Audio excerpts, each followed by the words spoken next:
दुर्भाग्य है कि हमारा पिछड़ों का हक छीना जा रहा है, और ये केवल पिछड़ों का हक नहीं छीना जा रहा है। भारतीय जनता पार्टी आज सत्ता में रही तो जो बाबा साहब भीमराव अम्बेडकर जी ने अधिकार दिए हैं, उन अधिकारों को धीरे धीरे छीन लिया जाएगा। अभी कुछ चीजें दिखाई दे रही हैं और कुछ चीजें नहीं दिखाई दे रही हैं। भारतीय जनता पार्टी हमेशा आरक्षण विरोधी काम किए उसने। भारतीय जनता पार्टी आरक्षण विरोधी है, पिछड़ा विरोधी है, दलित विरोधी है। इन्हें संविधान की किसी भी व्यवस्था से कोई मतलब नहीं है।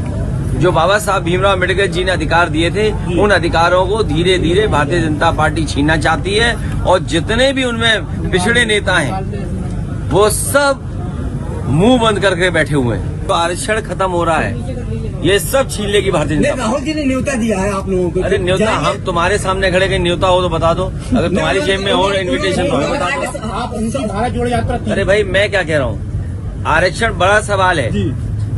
अरे भारत जोड़ो अपनी जगह है, आंदोलन हम उनके आह्वान से भावनात्मक हमारा जुड़ाव है, लेकिन हमें कोई इन्विटेशन नहीं मिला है। अगर आपकी जेब में इन्विटेशन हो तो हमें दिखा दो। अगर मिलता है तो फिर क्या करें? तो आप जैसा मैं बोलूंगा नहीं।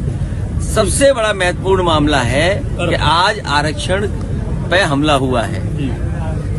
सरकार जानबूझ कर करके पिछड़ों का आरक्षण नहीं देना चाहती थी, वो सामने आ गया। अभी तक तो हम लोग नौकरी के लिए चिल्ला रहे थे कि नौकरियों में आरक्षण छीना जा रहा है।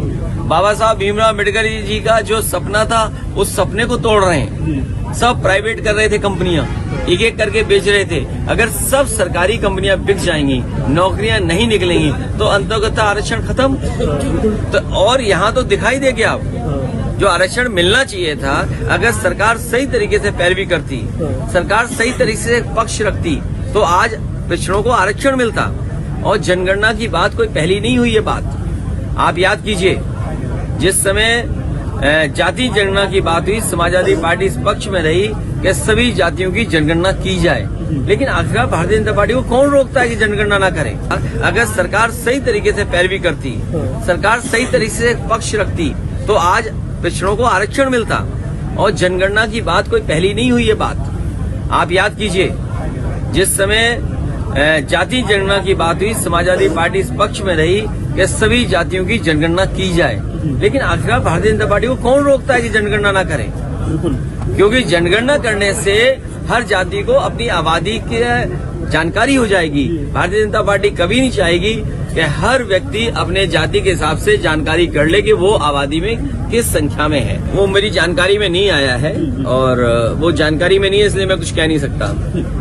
Okay, thank you. चुनाव में कितनी मजबूती के साथ सभा खड़ी होगी? अरे पहले आरक्षण बचाओ, फिर चुनाव लड़ो। हाँ, पहले आरक्षण बचाओ, और आरक्षण बचाने के लिए अगर समाजवादी पार्टी को सुप्रीम कोर्ट भी जाना पड़ेगा।